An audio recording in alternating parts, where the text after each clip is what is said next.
এই তুমি দাঁড়াও, বলো বিজ্ঞান কাকে বলে?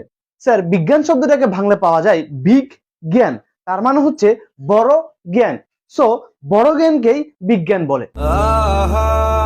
না, তোমাকে দিয়ে হবে না। এই তুমি দাঁড়াও, বলো পৃথিবী আর চাঁদের মধ্যবর্তী দূরত্ব কত? Sir, 4 bench. 4 বেঞ্চ মানে? স্যার, 4 বেঞ্চ আগে আপনার মেয়ে বসে আছে। আপনার মেয়ে হচ্ছে চাঁদ, আর আমি আপনার মেয়ের পৃথিবী। দোস্ত, এসব বলিস না, গুনাহ হবে। স্যার, এখানে আমার একটা কোশ্চেন ছিল, মানুষ যদি চাঁদে বসবাস শুরু করে তাহলে তারা কি দেখে ঈদ পালন করবে?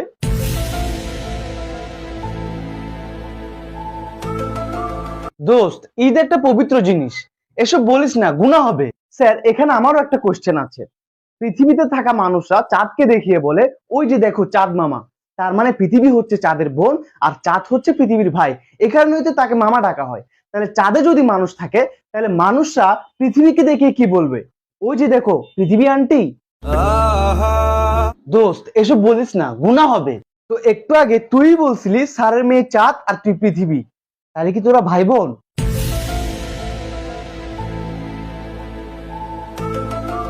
তোমাদের অনেক কোশ্চেন হয়েছে, এবার আমি কোশ্চেন করব।